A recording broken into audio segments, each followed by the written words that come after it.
मंचावर उपस्थित असलेले सर्व मान्यवर, समोर बसलेले सर्वजण, आपण सर्व बंधू भगिनींनो,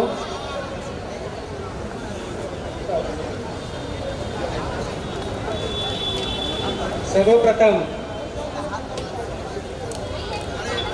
हजारो वर्षापासून समतेच्या संघर्षासाठी ज्यांनी आपलं योगदान दिलं, बलिदान दिलं, अशा तमाम महामानवांना मी अभिवादन करतो।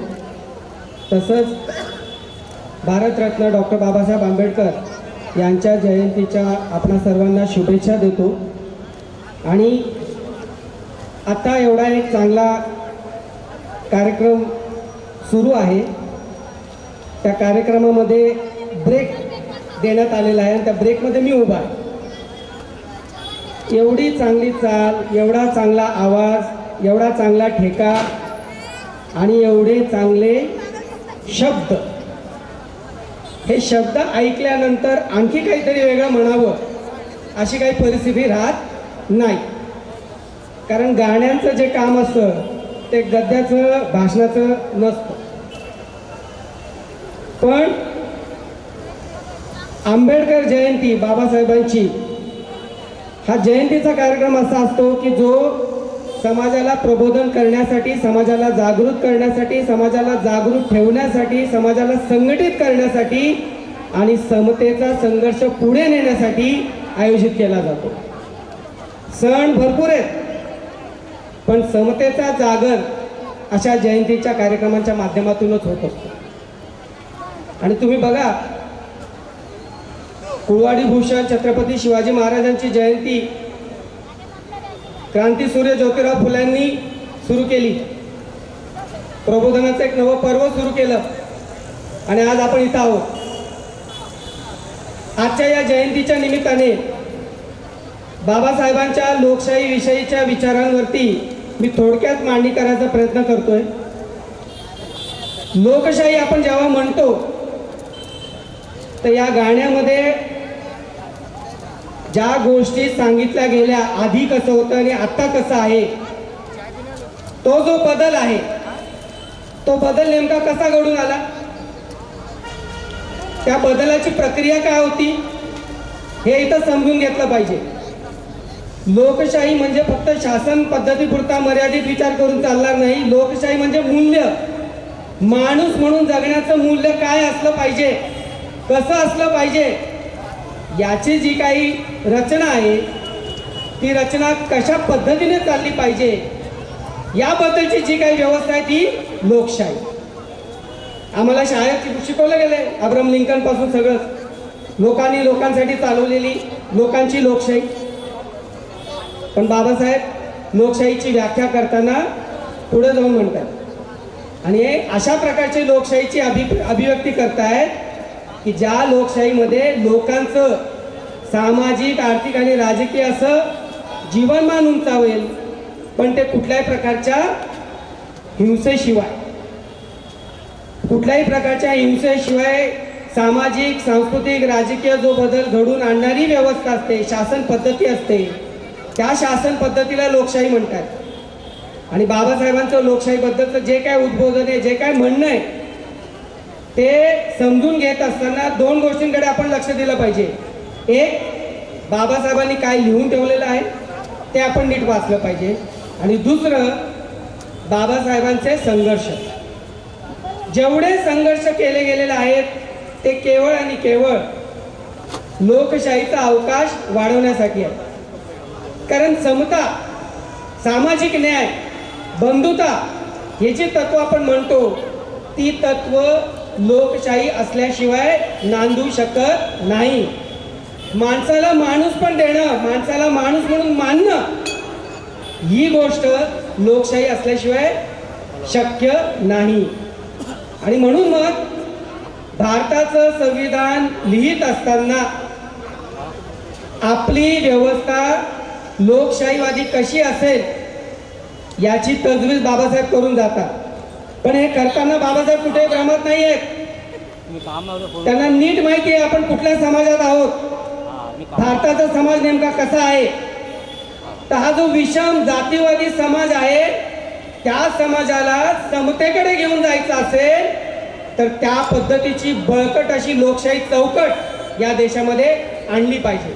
आणि ते आणण्याचं काम संविधानाच्या माध्यमातून बाबासाहेब करतात आणि संविधान लिहिण्याच्या आधीच्या सर्व संघर्षातून ते दिसतं.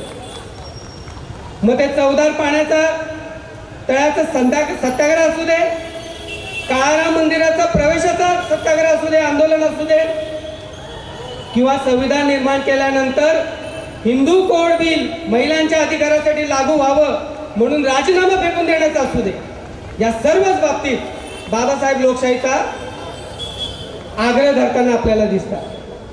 मग लोकशाही कोणाला नको असते? कारण आताच्या परिस्थितीवरती पण आपण बघितलं पाहिजे. जेव्हा लोकशाहीचा आग्रह धरून संविधान लिहिलं जात होतं तेव्हा बाबासाहेबांना हे माहीत होतं की हा समाज विषमतावादी आहे, जातीवादी आहे, ब्राह्मणी आहे, वर्णवर्चस्ववादी आहे. तिथून या समाजाला उचलून विकसित करत हळूहळू का होईना संविधानाच्या चौकटीमध्ये राहून, लोकशाहीच्या चौकटीत राहून आपल्याला हा समाज समताधिष्ठित करायचा आहे, समता इथं स्थापित करायची आहे. आणि संविधान लिहून झाल्यानंतर पहिल्याच निवडणुकीच्या नंतर जे चित्र समोर आलं, नवीन जे राज्यकर्ते स्वतंत्र भारतात राज्य करत असताना त्यांचा कारभार ज्यावेळेला ते जवळून बघू लागले त्यावेळेला तुम्ही सर्वांनी तुमच्या मोबाईलमध्ये बघितलेली इंटरव्ह्यू आहे BBC दिलेली. त्या इंटरव्ह्यूमध्ये तेच बाबासाहेब अतिशय परखडपणे म्हणतात की अशा देशात लोकशाही नांदू शकत नाही, जास्त काळ नांदू शकत नाही. कारण बाबासाहेबांना भारताच्या लोकशाहीमध्ये खोडा घालणारे ताकद, खोडा घालणाऱ्या शक्ती नेमक्या कुठल्या आहेत हे नीट माहीत होतं. त्याच्या विरोधात बाबासाहेबांचा लढा होता. आणि म्हणून मग बाबासाहेब त्या इंटरव्ह्यूमध्ये लोकशाहीला कुठले संकट येतात ते मांडलेले. 1952 पुण्यामध्ये विधी ग्रंथालयामध्ये भाषण करताना बाबासाहेबांनी सदृढ लोकशाहीसाठी काय केलं पाहिजे याच्या अटी लिहिलेल्या आहेत. त्या 6-7 अटी आहेत, त्या तुम्ही सर्वांनी मुळापासून वाचाव्या. त्यातला एक महत्त्वाचा मुद्दा काय, तुम्ही कुठल्याही प्रकारच्या व्यक्तिपूजेमध्ये अडकू नका. कोणी नेता नसतो, कोणी देव नसतो लोकशाहीमध्ये, श्रद्धा वेगळी गोष्ट आहे. पण आता लोकशाहीमध्ये नेत्यांचं दैवतीकरण झालंय. नेते आपले बायोलॉजिकल आहेत की नॉन बायोलॉजिकल आहेत अशी चर्चा होते. आमचाच देशाचा नेता स्वतःला नॉन बायोलॉजिकल म्हणतो. नॉन बायोलॉजिकल म्हणजे काय? कोणाचा अवतार आहे का? आणि या भारताच्या लोकशाहीने सर्व अवतार नाकारले.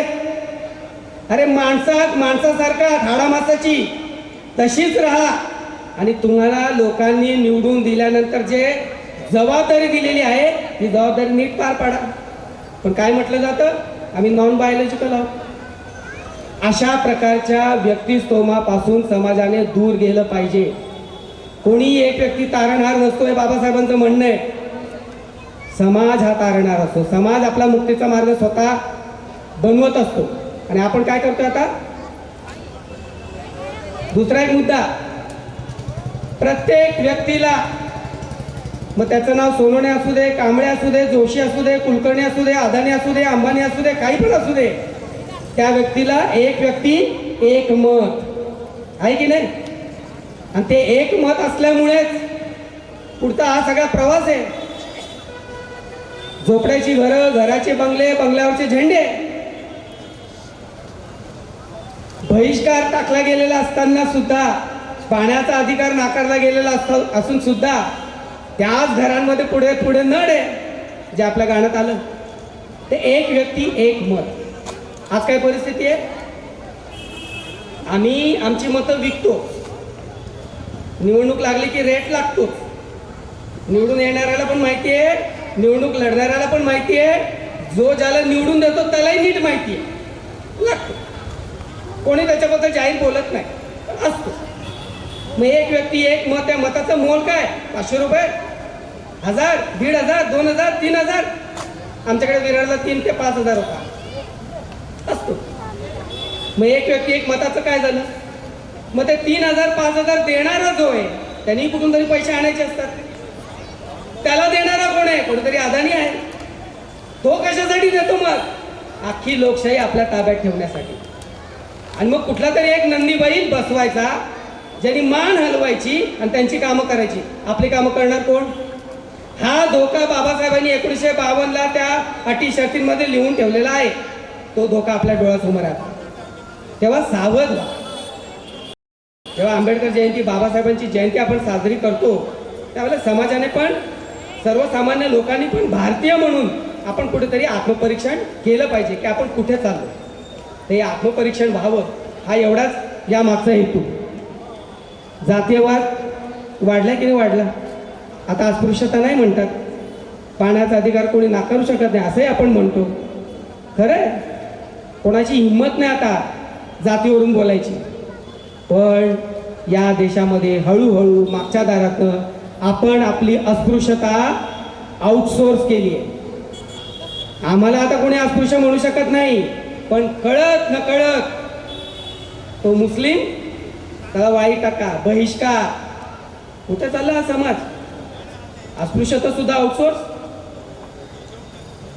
भारत हा धर्मनिरपेक्ष राष्ट्र असलाच पाहिजे, तरच इथं सामाजिक न्याय स्थापित होऊ शकतो, हे बाबासाहेबांचं म्हणणं. त्याच देशामध्ये त्याच संविधानाची शपथ घेऊन खुलेआम धर्म आधारित राष्ट्राची भाषा केली जाते.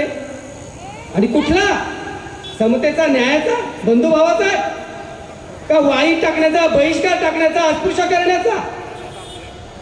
लक्षात ठेवा, याचं भान आपल्याला असलं पाहिजे. तेव्हा ही जी लोकशाही आपण मिळवलेली आहे संघर्ष करून, बाबासाहेबांच्या पुण्याने आपल्या पदराची आलेली आहे, ती लोकशाही आता संकटात आहे. आता तर तुम्ही मतदार आहात की नाही आहात हे निवडणूक आयोग ठरवणार आहे. SIR चालू आहे. पश्चिम बंगालमध्ये निवडणूक चालू आहे. राजकीय पक्षांची काय मला देणं घेणं नाही, तो त्यांचा विषय. पण निवडणूक प्रक्रियेमध्ये भारताचा नागरिक म्हणून प्रत्येकाला मतदानाचा हा अधिकार असलाच पाहिजे. तो सुरक्षित ठेवण्याची जबाबदारी निवडणूक आयोगाची आहे. पश्चिम बंगालमध्ये काय चालू आहे? निवडणूक चालवणारे जे अधिकारी आहेत, त्यातल्या काही अधिकाऱ्यांचं मतदार यादीतून नाव गायब आहे. आणि सुप्रीम कोर्ट म्हणते आम्ही हस्तक्षेप करू शकत नाही. तर काय चाललंय काय? मग तो अधिकारी कुठला आहे? पाकिस्तानचा, बांगलादेशचा, अमेरिकेचा कुठला? हा प्रश्न नको विचारायला. भारताच्याच नागरिकाचं मतदानाचा अधिकार सुद्धा हिरावलं जातं, ही परिस्थिती आहे. तर वर्तमानातलं संकट हे खूप मोठं आहे. आणि तुम्ही आम्ही म्हणत असू की आपल्याला थोडंसं आता 4 पैसे कमवायला लागले, घरदार जरा व्यवस्थित शिरसावर व्हायला लागले, कशाला आता इस्त्रीची घडी मोडायला लावतात? इस्त्रीची घडी सोडा, त्या अंगावरचे कपडे कधी निघून जातील पत्ता लागणार नाही. आणि हे आम्ही डोळ्याने रोज बघतोय. या देशातला आदिवासी आता सगळ्यात जास्त नागवला जातोय. तो ज्या जंगलात राहतो त्याचं खनिज लुटलं जातंय. काय त्याच्याकडे आज काही नाही राहते. उद्या तीच पाळी आपल्यावर सुद्धा येईल, अशी परिस्थिती आहे. आणि जाता जाता एक महत्त्वाचं, वेळ फार कमी, मी जास्त वेळ घेणार नाही. जाता जाता एक महत्त्वाचं, 100-150 वर्षामध्ये आपण ब्राह्मणी वर्ण वर्चस्वाच्या विरोधामध्ये लढाई करत समतेचा गाडा आपल्या पूर्वजांनी इथपर्यंत आणला, ज्यांची जयंती आपण साजरी करतो. पण मागच्या 30-40 वर्षामध्ये हा समतेचा गाडा कुठेतरी रुतून बसलेला आहे. कुठे रुतलाय तो? कशात रुतलाय तो? हे जरा आता आपण तपासलं पाहिजे. नाहीतर आपल्या मुलाबाळांचं, आपल्या पुढच्या पिढीचं जगणं फार मुश्किल होणार आहे. आणि झालंच आहे ना. सबभूमी गोपाल की जमिनीचा पत्ता नाही. पाण्यावरचा अधिकार आपला आता राहिलेला नाही, कारण पाणी खाजगी आहे, विकत घेतोय आपण. हां, समतेची भाषा करतो आपण, तर पाणी विकत घ्यावं लागतंय. रोजगाराचा आपल्याला अधिकार नाही, कुठेच सरकारी नोकऱ्या, सगळं खाजगीकरण. उलट जे सरकारी तेही विकलं जातं, याला विकास म्हटला जातो. अशा परिस्थितीत आपण जगत आहोत. तेव्हा सावध व्हावं. जयंतीच्या निमित्ताने मी सगळीकडे हेच म्हणतोय, खूप सावध व्हावं. बाबासाहेब आंबेडकरांसारखे महामानव आपल्या देशात, आपल्या समाजात लाभले. त्यांनी त्यांचं ऐतिहासिक कार्य केलं. त्यांनी समाजाला पुढे नेण्यासाठी जे जे करता येणं शक्य होतं, जो जो हाल अपेक्षा सहन करून लढा करून जे मिळवता येणं शक्य होतं ते सर्व त्यांनी मिळवून दिलं.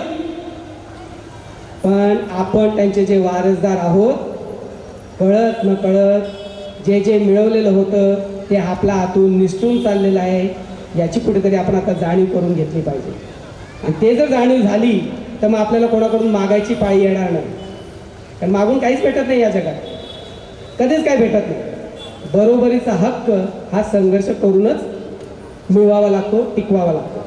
तेव्हा लोकशाही संकटात आहे आणि लोकशाही नसेल तर सामाजिक न्याय असू शकत नाही, समता असू शकत नाही, बंधुतेचा तर प्रश्नच येत नाही, कोणी कोणाला विचारतच नाही.